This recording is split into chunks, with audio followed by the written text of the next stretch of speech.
me. Episode 417. You've got to throw some cold water on this situation. Start talking about nerd stuff. You know, nerd culture is mainstream now, so when you use the word nerd derogatorily, it means you're the one that's out of the zeitgeist. This is NetHeads with Will Wilkins and Tony Abdullah. It's a tech podcast, but we're a shit ton cooler than your typical geek, giving you the info you need to achieve mega nerd status. And now, here's Will and Tony. No one listens to the radio. I wasn't even listening. I was listening to podcasts. Podcasts are great. Radio's boring. Indeed they are. Hello, everybody. Welcome. Another edition of NetHeads. My name is Will. And I'm Tony. You want to take part in the program, you can one of many ways. Just chat wherever the hell you are. But you know what? If you're posting on social media or any of that stuff, hashtag NetHeads. We'd really appreciate it. Not going to tap dance around anything. We're not going to fool around. We're going to get right to it. Tony, you probably have noticed there's something a little different behind me. Oh, yeah. And the opening show artwork was actually kind of a teaser for that as well. Because what you'll see there is, it looks like pegboard, which, you know, hence the title of the episode. I'm not pegging my wall, guys. I'm pegging my wall. Yeah, no Yes, glory I know holes what behind him. Yes, I know what pegging is just as much as I know what soaking is. I know the internet anyway. You take a look at this. What I have done, Tony, because I do not know about you. I have an abundance of filament laying around. And my biggest problem with the background that I have had for the better part of, I'm going to say at least 6 years, maybe, nope, far more than that. Maybe even nearly a decade, who knows, was that I wanted it to be easier to change, to be more accommodating for what I want to display behind me, what I want for the seasons, all that jazz. And so I decided, you know what, the best way to do that would be to come up with some type of modular shelving. And I explored a bunch of that stuff. And then instead, while I was doing that pursuit, I saw a shelf for a Scottish shelf. I'm like, or Skatis. I don't know how the Swedes pronounce it. But, and I also hope that's not a disparaging way to say those who are from Sweden, because I'm talking about IKEA. IKEA has a Scottish pegboard. Okay. It's their own design. So you take a look at it, as you can see behind here, instead of just a hole, it's more of a pill-shaped hole that you can use, and it's pegboard, right? And there are all kinds of accessories you can 3D print for it. So I said to myself, you know what? This is perfect. This is perfect because I can do this in this way. I put that up behind me, and I can put in any kind of shelves I want. All I have to do is 3D print some hooks for my sonic screwdrivers, for example. And things can be a lot easier. I can make things any way I want, anytime I want. Getting closer to Avengers Doomsday, I can make sure that the 3D pops of all of my OG Avengers are up here above me, right? And every accessory is a 3D print away. But then I says to myself, Tony, I says, you know what? Because I stumbled across this entry on the world of Maker. If you're familiar with it, Maker World is what I'm talking about, guys. It's the funniest thing is that my primary printer is actually a Creality K2 Plus, okay? But the Creality marketplace is nowhere near as populated as the Bamboo Maker World marketplace of like free and available models that you can use. So I always go into there, I'll find what I want to print, and then usually I'm printing it on my Creality.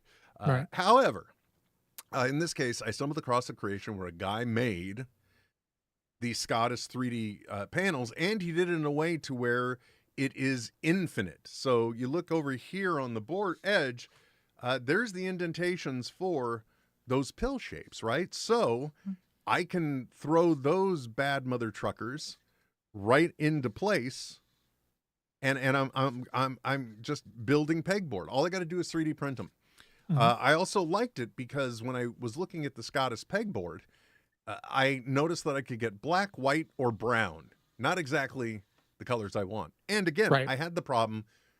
I've got too much filament. I was blessed with a filament creator that was actually making filament and doing, that was me, and has their own filaments that they offer. The wonderful people at Slicework also make the greatest build plates known to man, the Neo Dip build plates. Link in, Oh my God, yes. yeah, They're link in the the show best. description. You can go to thatwillwilkins.com, use the link and use that Will Wilkins as a code, 5% off your purchase. Love Sliceworks. Anyway, so I discovered I could 3D print these panels, and they've got extra support, and they've got the mounting built in. It's already set for flat-headed screws to go into place, hold the pegboard up. My only complaint is the one I always have about anything where you're supporting strength in the same direction the layers are going, because technically there's the potential for separation, like as the screws going in, which did happen on I printed, I'm just going to roughly workshop it here, 15 panels all going all over the room. And I only had one corner pop out. Anyway, I had all this filament around, like a dual color black and green. I'm almost never going to use in this lifetime. Same thing for a dual color purple and black, and I already know from having my red and black, which I also used, you know, when you're going through, it looks cool, but it almost makes triangles similar in the way to snake skin, you know, transitions to the lighter color of their belly. So it's not exactly a smooth transition. And I thought to myself, I says to myself, you know what, Tony? What? If I can print this Scottish pegboard and I can pick the color I want, then I can probably get the kind of background I want behind me that has some wonderful diversification. I shared this with the other NetHead co-host, Trent. I've been sharing it with both of you because, you know, when you have two families, you really got to make sure you're paying attention to them equally. And I sent him that, and I told him what was going on, because what you see behind me here, Tony, is you see the black green, and then you see black purple down here. Because I said I wanted to have a Green Goblin Hulk kind of inspired vibe. And he said one of the greatest things I've ever heard, which is, if you want to go with a master color palette, Silver Age Comics will not fail you. Which is true, because the purple and the green together look great. I am so happy. As you can tell from the show image, I've already started printing some shelves for the pops, even though I discovered there are smaller shelves that I could have probably put my out-of-box ones up there. But I'm really thrilled, and I think it looks good. And it looks really good. It looks really good. Awesome. And what you don't see is actually above me here is purple going all the way across as far as a shelf that I've got over here. And because it's infinite, as I change around, I can still go different directions. That's awesome. I even went to the lengths of making my own custom version of this for half panels. So when you look at me here, the half panels are filling in, because I was just trying to do custom pegboard going from hexagon light to flux capacitor behind me, because, you know, that is a unit of measurement, folks. So I needed it. First I made a custom half panel, and then I realized these things are 320 millimeter by 280 millimeter. The boring pegboard talk will be done in a second, guys. And so I said, you know what can I do that's the closest to actual square, and go 320 by 320. And I even made a custom panel for that too. And I'm cutting objects, and I'm combining them, and I'm moving, and this is an infinite system, so I can't be off. So I can't, I said I can't be off, which I'm sorry you robots made me say that again, because it still sounds questionable. I can't have this not align, is what I'm trying to say. Yeah. So a lot of pressure there. And that one panel I made, I'm like, well, damn, that's great. Now, here is the height of laziness in all of this project going on, Tony. I have a Wolverine mask hung up on a helmet holder up here. Off to my left, your right. And it's already installed. It's on the post. It's there. And I said, okay, well, I'm just going to have to take this square one and center off the top and go with the smaller ones going to the side, because these ones will clear going from this height, going under the masks. So I'm like, okay, that's it. So I literally went back to smaller panels just because I didn't want to have to remount the helmet. So dumb. Anyway, no, that was working around one thing is like a true, you know, It's the height Go-to. it's the height of both laziness and efficiency. Look, Mhm. I got to tell you, I do love this setup, but I will say that the most shocking thing about it, because if you think about it, when these things are laying down, much like my cell phone here that I will use as a visual representation with my O snap coming out of it, right? This is still, relatively speaking to 3D printing, a low number of lines, Yeah. of layers. What is your time guess? And if I told you the time, my bad. But if I didn't tell you how long each panel takes, what is your guess on how long it takes to do one of the 320 by 280 panels? And I will give, this is going to get really nerdy. How thick is it? This look, man, leave my personal life out of this and let's just talk about pegboard. I don't know, man. If I were to break it down to anything, I would probably say that it's about a 1/4 inch thickness, and then the additional bracing supports and the mounting supports for the screws are probably another 1/2 inch. So, really, you're just 3D printing 1/4. But and this is for a very unique audience. So, like, 4-color Right. PJ But- is eating this up. And you're gonna. I'm also going to give you. So I gave you those measurements, but you need to know also, because they need to be strong, it also used gyroid infill, which is supposed to be the middle road, perfect meeting of strength and efficiency. Okay. With all that information, how long? 320 Hold by on. 280. Hold on. I got. And by the you'll way, I think it's only somewhere around like 150 layers, maybe. I'm not going to open Okay. it up and look. And then what percentage infill? Like, so you said it's gyro, but 12%. 12%. 12%. Okay. And you did this on the K2 Plus. And what 2 wall loops. What the come on. no, man. come on. And is it I mean, like, so it was Your is Honor, it I'd PLA like to plus consult or with- hyper PLA? I'd like Like, to I just want to consult know. with my I'd like to consult with counsel, please. I need to phone a friend. No.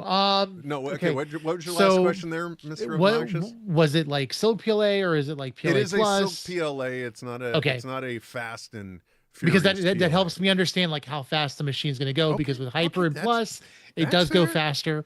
I would probably say for you, Tony. Yeah, back at you, Will. 100. Now I wish I'm I gonna had the I'm gonna Jeopardy say thing I'm on. gonna say 3 hours. That is exactly where my head would have thought it would have gone as well. But a 320 by 280 panel, 6.5 hours. Oh my for god! each one. And mind you, I only printed, obviously, the half panels I made, half that. The one square one I made, a little bigger than that.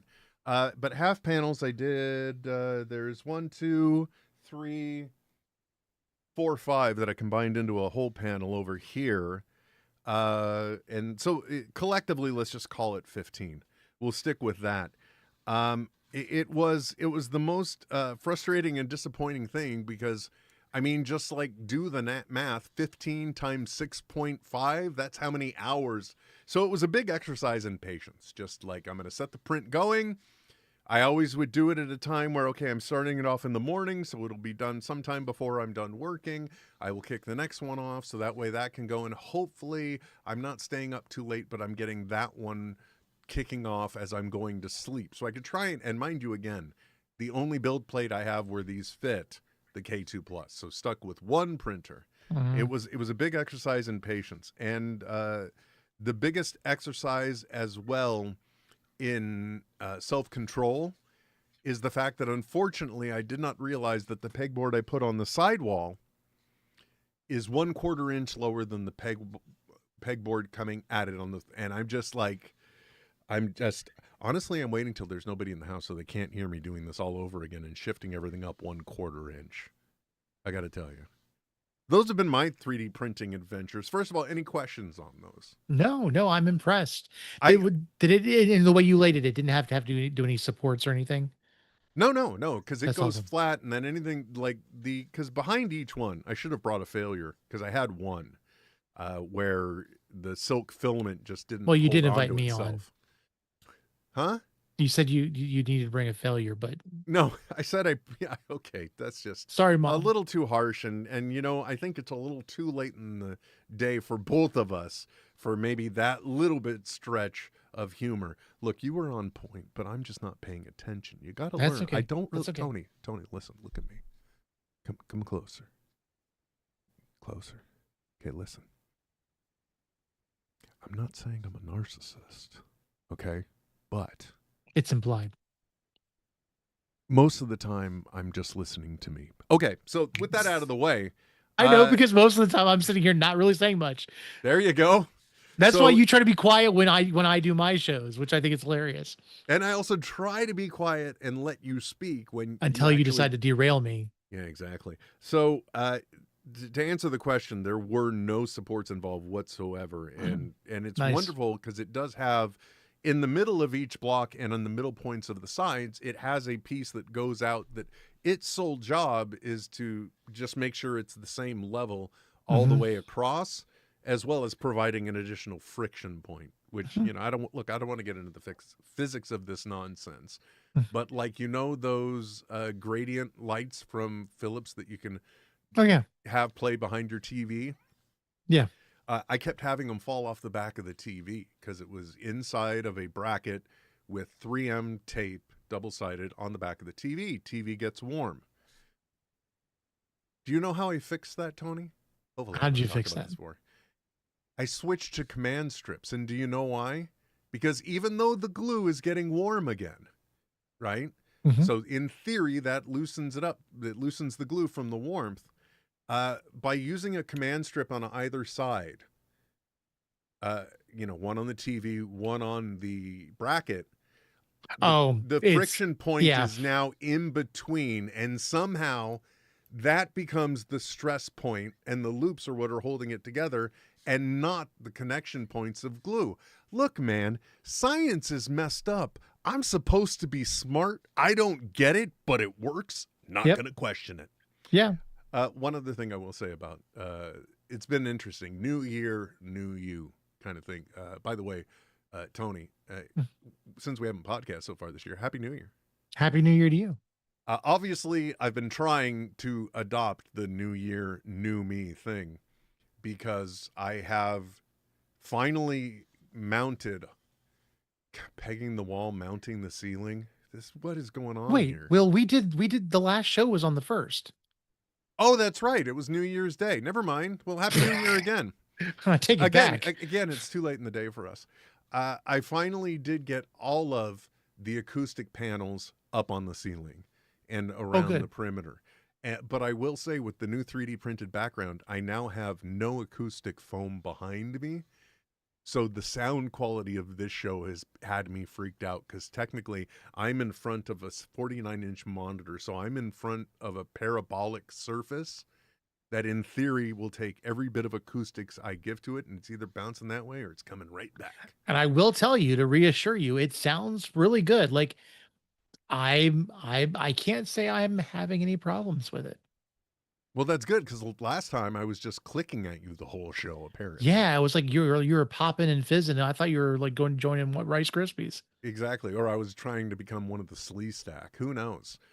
So that's been my 3D printing journey, Tony. I just have to assume that because you too are a 3D printer, that you yourself have probably had an interesting 3D printing journey over, since the new year has started. Because for those that don't know, he has 3D printed dice towers. He has 3D printed an entire, I don't want to say a tower, but it's like a cavern. A tower. There's a tower, a 5-story tower. I've done an entire galleon. Yeah. Ship.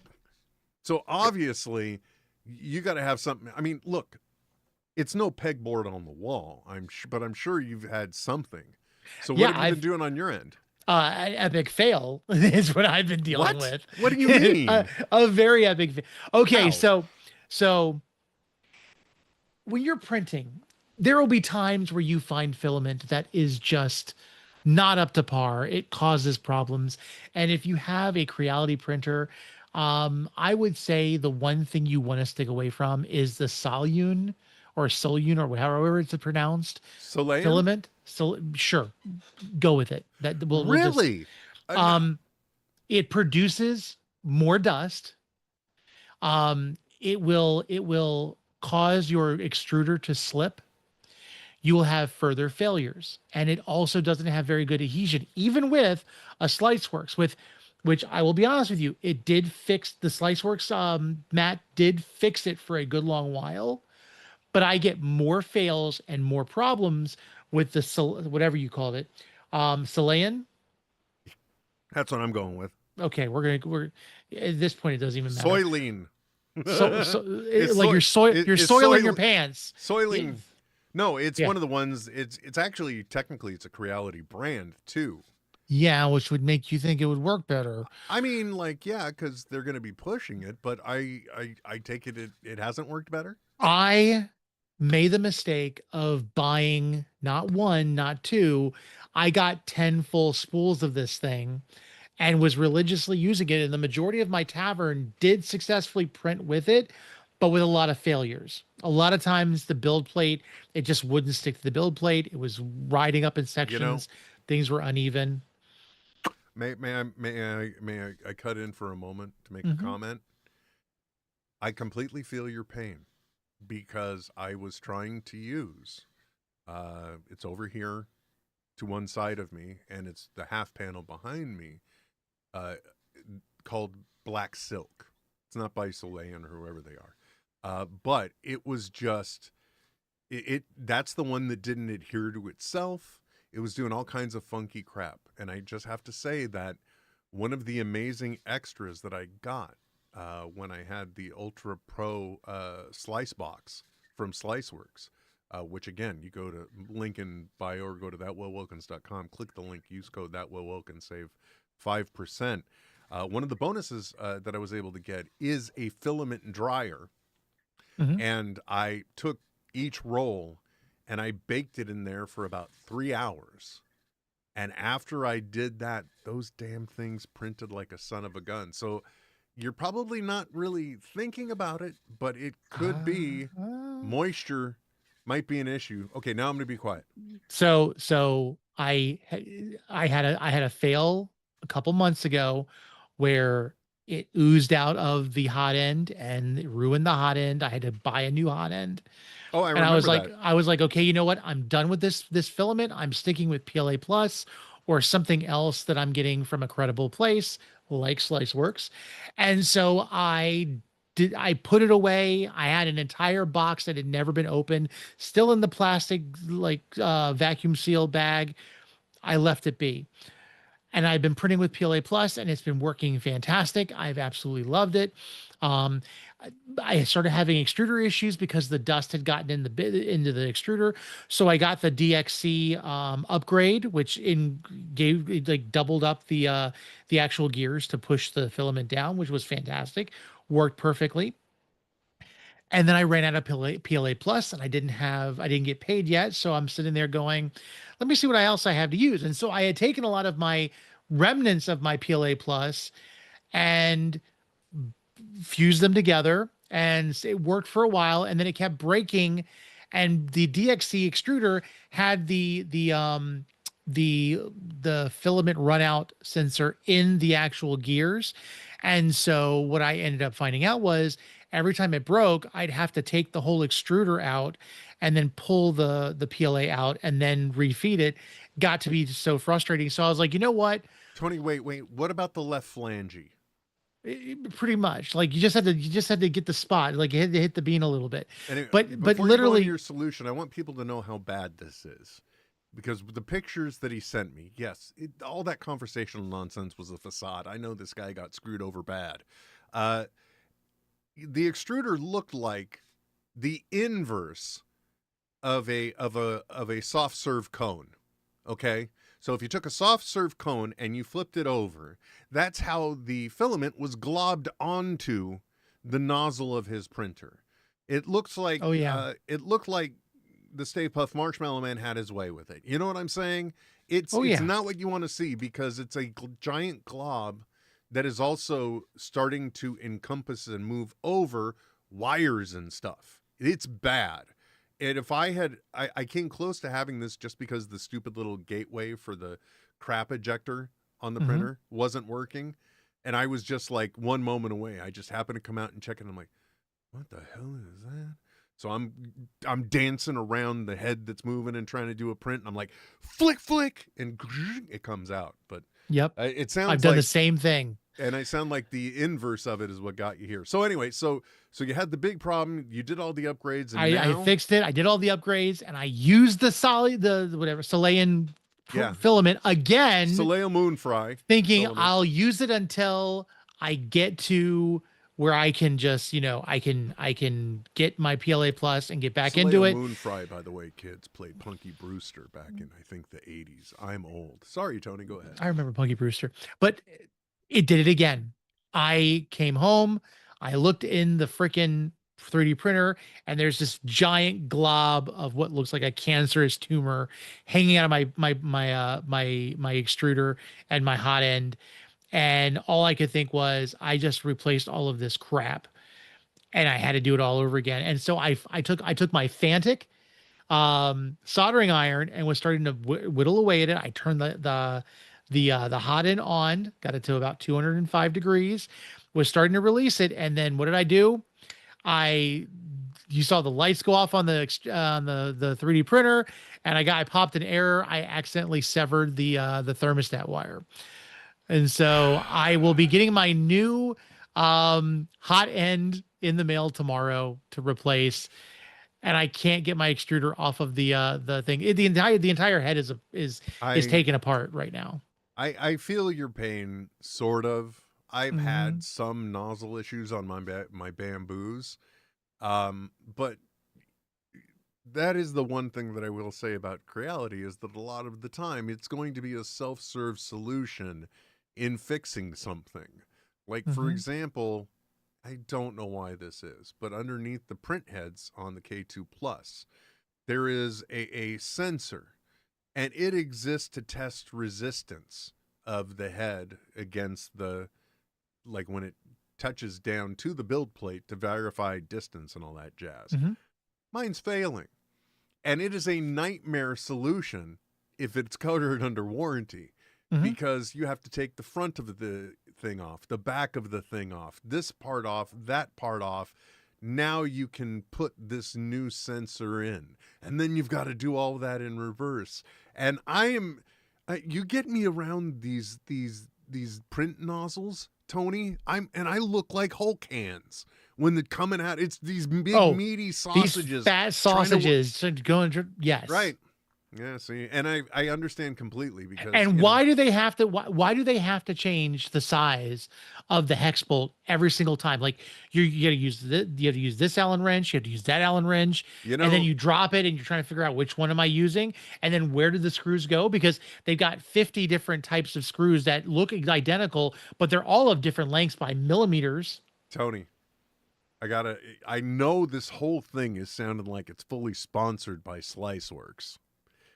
But another one of the extras in the Ultimate Pro Slice box that came one month was a to help save you from a nozopolis, never mind.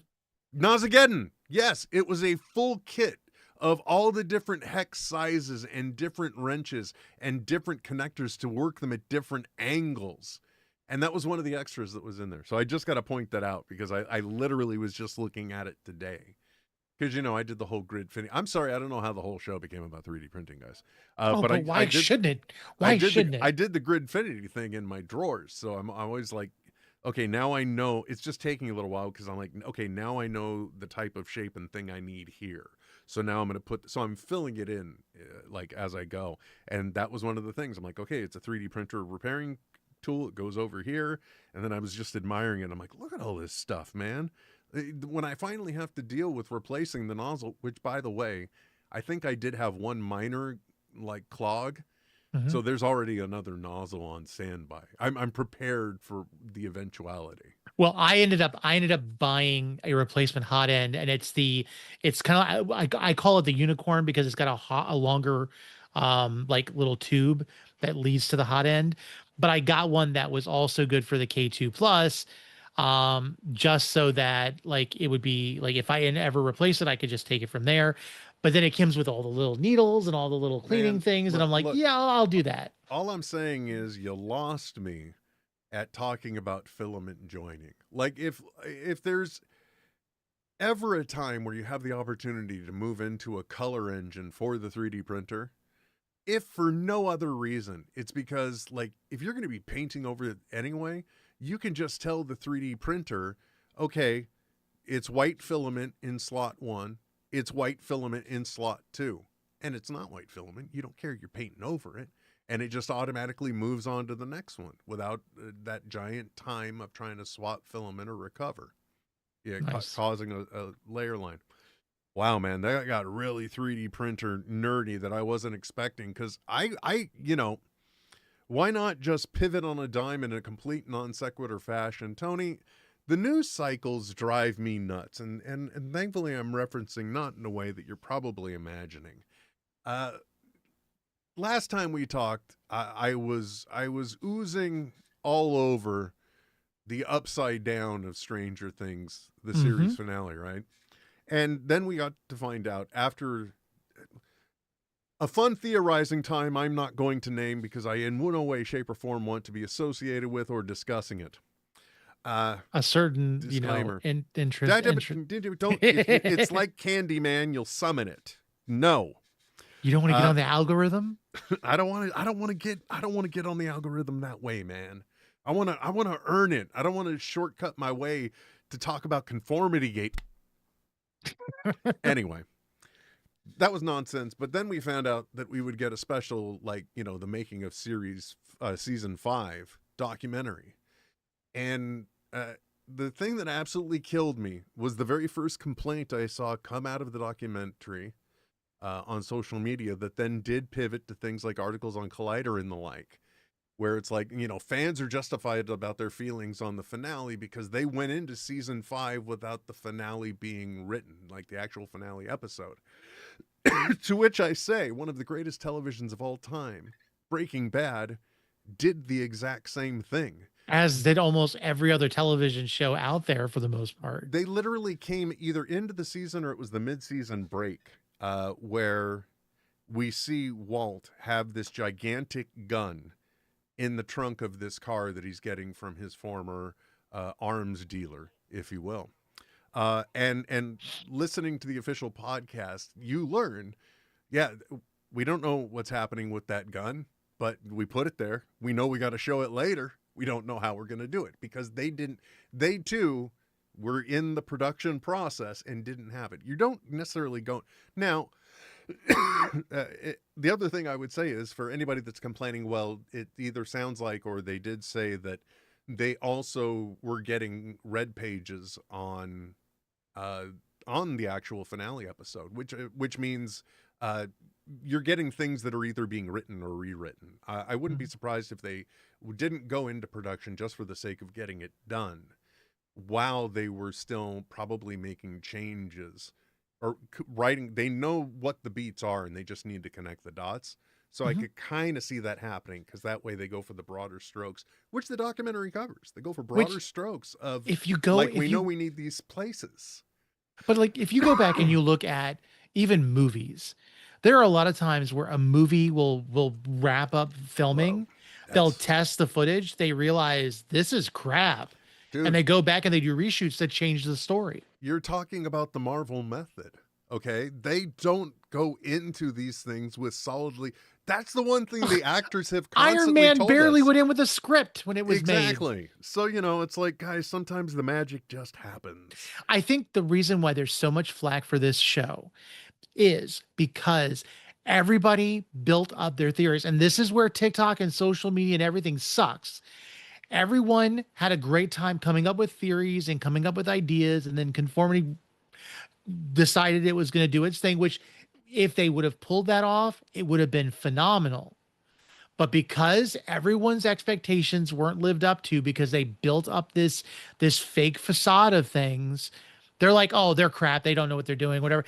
I'm sorry. Did you not just enjoy all of the theories and all of the hypotheticals? Like a show that does that does a good job. If they can get you talking, they're doing a good job. I mean, yeah, but also for all of these people that we're discussing conformity gate, the ones that were trying to say that there was going to be a secret 9th episode drop, which, by the way, I think just from the basic logic of, see the series finale in theaters, making it a monetary transaction, instantly means that's what you're committed to. So there can't be another one. You're saying it's the last episode, you can pay to see it in theaters.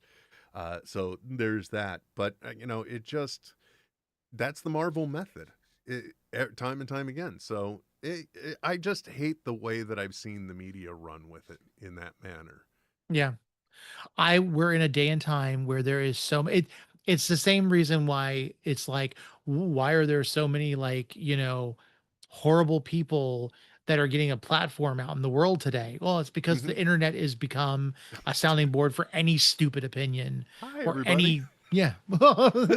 Exactly. You're just wagging the dog, man. But since we did hit on Marvel stuff, I don't want to talk about it anymore. Guys, lighten the fuck up. I just don't understand why I seem to be the only person in this world that liked the series finale. I mean, like, the only note I really walk away from it after the fact is, why did they ever think it was a good idea to be going back from the upside down, back the way they came, where they know is in the middle, it's a military zone. So, from that perspective, that's other than that, I loved it. Every single beat, every single note played very well for me.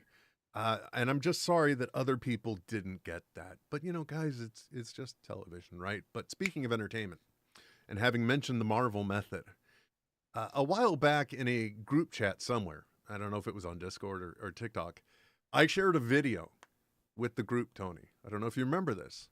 And it appeared to be an advertisement for an acting class on a bus stop with actor who? Trevor Slattery. For those that don't remember, Trevor Slattery, don't go in there for like 2 minutes. What is it, 5 minutes? Anyway, he was the Mandarin, the actor that was paid, and then we got officially reunited in the MCU with him in Shang-Chi, right? And now, which also, being a character that was a one-off misdirect in that movie, then doing All Hail the King, the Marvel one shot, to then being in Shang-Chi and really being a lovable character at that point with what was it, about a redemption arc with Morris? Was it Morris? Yes. Yeah. I'm not really dead. I'm just playing dead. And Morris does the same thing. Where's its head? Which one's its head? Which one's its butt? Now, he's very sensitive about that. We live in the day and age, Tony, where everything is potentially trying to create a viral moment or a viral marketing moment. For example, Kevin James and Mr. Taylor on TikTok. And why is Kevin James Mr. Taylor? Now we know. It's the movie Solo Mio. We're leading up to that. They duped us into watching the prequel. We didn't even know it, Tony. Right. Anyway, sorry, I digress. The bus ad had a phone number, and instantly I followed up in the group with, good luck on your acting journey, because if you called that number, or texted that number, you started receiving messages the past couple weeks for Trevor Slattery, because he will be featured as a character in the new Marvel television series Wonder Man. And did you do it? Did you sign up? I actually didn't do it. Well, hold on then, because Eye here's some of the contact gems. is of utmost importance in a performance. Once you lock eyes with your scene partner, you merge into one being. And if you look into a mirror whilst in costume, that's the quickest way to become your character. Once I did this while in costume as the man... sorry. You know what? Let's not get into that. Let's not get into that. That was one of them. Then there's another. Lines, not merely words. They are vibrations of truth. I do not memorize them. I merge with them. The line remembers me. Wasn't this guy nominated for an Oscar for playing Mahatma Gandhi? He's doing this not because he's required to, but because he loves being this goofy guy. And it just keeps going, In a Tony. performance, one must transcend humanity. I once became a gazelle during a Royal Shakespeare rehearsal, leaping through emotional savannas unseen by mortal eyes. Critics called it deeply confusing. but Tony, they felt I'm trying to get work done. And then suddenly this goes off on my phone. something, and that's what matters. When you find your creature, honor it. For the actor's truest role is evolution itself. Look, this is the gift that keeps on giving. It has just been absolutely wonderful. And for those that don't know, well, Wonder Man will be premiering on Disney Plus. I think they're dropping the entire series on the 27th of January, Okay. which, you know, not really the largest vote of confidence, or they just don't really care. Because probably they're up to their eyeballs in Avengers Doomsday. I think what's happening is we are getting to a point where we're not sure what really matters anymore in the MCU, because there are some things that we're going to be talking about in a moment, I believe, that makes me think that a lot of the things that are going on may be as a result of something else. I You're speaking in shadowed terms, and I couldn't conceptualize physics a little earlier. So I'm just saying maybe you don't want to bury the lead. You know what I mean? But speaking of which, they've been, I don't know if you caught this. All the internet has already been talking about the fact that they've been calling them these Avengers Doomsday trailers, right? They've been hitting the theater first, leaking on the internet, and then officially publishing about a week later on the internet. And there have been many of them. One of them is seeing Cap putting away the costume and then holding a baby, and he'll be back in Avengers Doomsday, and then Thor praying to be able to have the strength to get through this so he can be a father to love.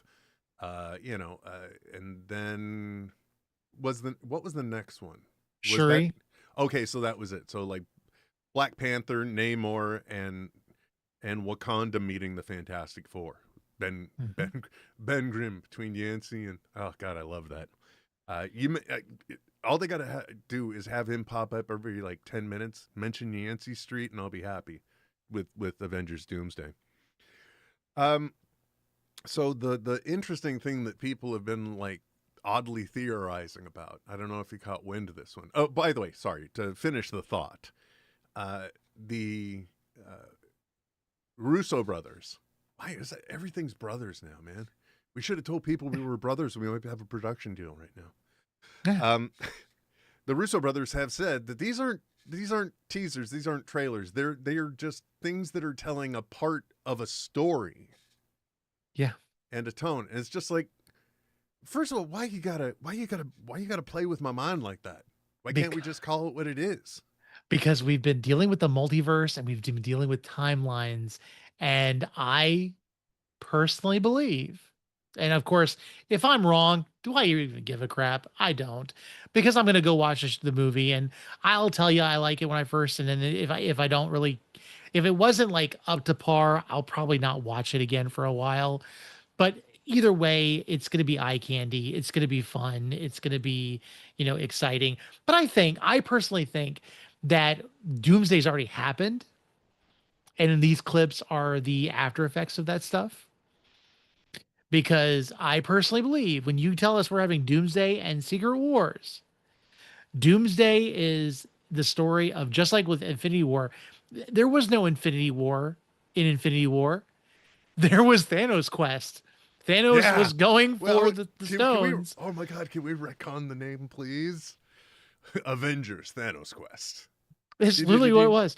The only war was the war in Wakanda, and I don't really think I'd call that an Infinity War, because they were only have to go in the mud. That wasn't a war. That was a battle. No. That was a battle. Okay. Yeah, and then it was a slaughter. But there was no official declaration. But the Infinity War really was Endgame, if you really think about it. But that okay, fine. Doomsday is, I think it's Doomsday. Doom wins. Yeah. And then Secret Wars is them trying to undo everything. And so we're in Battle World. We're in all this stuff because you had the comic book referenced in Deadpool and Wolverine. You have our heroes, which they're okay. The world is so big. Why are there not as? Why is it not as intertwined? And why is it not connected? Why are these stories going on? Like, how come we haven't seen Shang-Chi since Shang-Chi? And why is this happening? And this is happening? And these things aren't being referenced. It's probably because we've been hitting glimpses of different worlds as they collide in incursions. And this is what we're getting. And we're gonna have Doomsday. Doom wins and he creates his battle world, and Secret Wars is going to be them undoing all of it. You know, said a much easier way, I think, is that essentially it's a story of Doom becoming the one who waits. He who waits. Whatever the hell Kang was, right? So he's setting up his vision of the what is it they call the timeline? It's too late Sacred for me. timeline. The sacred timeline. Trying to establish a new sacred timeline, if you will. Okay. That'd be it. But I've also heard people talk about the fact that, oh, it's about the kids, Marty. Something's got to be done about your kids. Because like maybe these abnormalities, like Cap having a baby, love being brought back to life, whatever the hell Franklin Richards is with the power of a celestial within him, or with the power cosmic within him. Mm-hmm. I don't know which one it is. But you know, when you have all those things, and we already saw Doom with one kid, are they baiting us with part of the story at that point? And is it about him having to take care of these? I mean, America Chavez, Mm-hmm. right? Because she is basically a, what's the term for her? She's a character everything revolves around. That's what I'm trying to say. Yeah, 'Cause she's there's only one of her. She's an anchor being. Yeah, it's well, in MCU terms, well played. It's well played. Well, here's the thing. Here, No, pun I intended. don't see him anywhere. Nope, I don't have him near me. But here's really where it comes down to, and I'm hoping that I'm wrong with this one. I kind of feel like we've got the premise already. We've seen the premise already happen in the MCU. Think of it this way. Loki is god of time now. He's the one that's pulling all the strings, literally. The storyteller.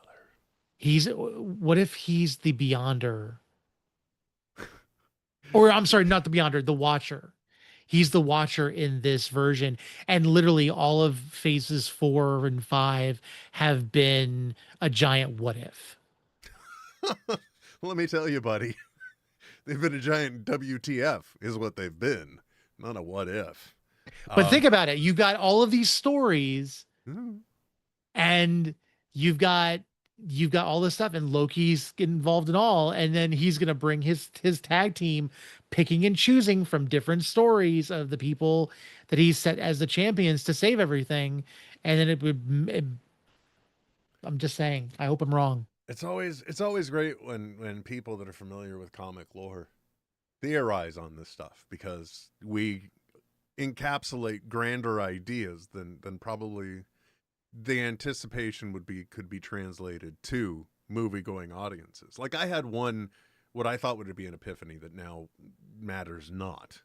But when you say Secret Wars, I always think about the first iteration of Secret Wars, where the battle world is basically assembled by the Beyonder, which is a being from another reality that he is that reality. Mm-hmm. You know, think of our entire universe. We're all just part of a giant being and awareness and power. That's what the Beyonder represented, and the individuality of our universe was a mystery to him. And so in trying to understand the concept of good and evil, he builds battle world, all the heroes and all the villains coming in, messing shit up. So that's where my mind goes. So at that point, my mind is thinking, how do you translate the Beyonder to movie audiences? And it's like the only reason why I see that the Eternals even plays, because it introduces us with the concept of the Celestials. And he was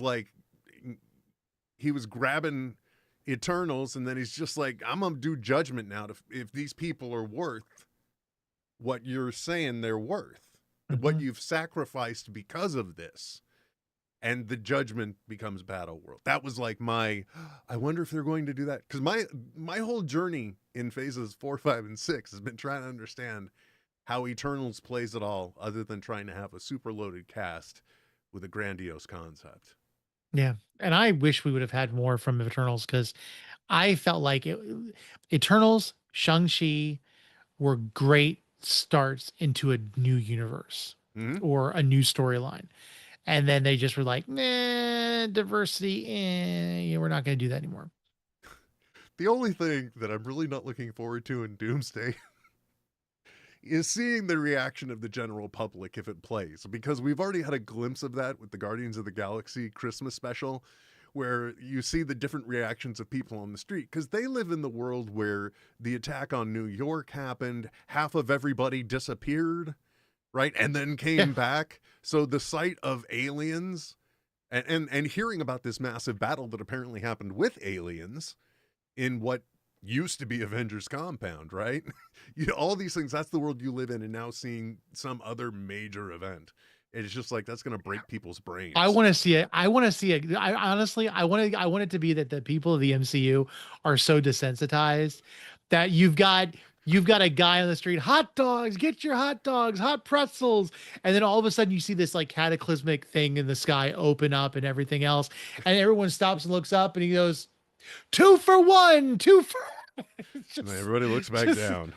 Everybody, you know what I mean? And they're like, that kind of scene. not again. It's just like a cafe filled with yeah. people. It's all happening on the street. Everybody stops and looks. Somebody gets stomped by a gigantic robotic foot, and then they just look back. Yeah. Just, I'm not even going to bother. Look, if it's my time, it's my time. Yeah. Can't deal with this shit anymore. Exactly. Want to get out of here. Yeah. Yeah, man. That's not a world I want to live. Could you imagine the insurance rates that go up when there's like a cataclysmic event? Insurance It's like anymore. It's like not being able to get water and like water damage insurance in like Florida. Or it's like New York. Oh, nope, you can't get superhero insurance. We can't pay you out. It's a legacy item from Tony Stark. Oh, but damage control. Yes. So damage control is able to also pay out, so that way you're not having to pay out to rebuild completely.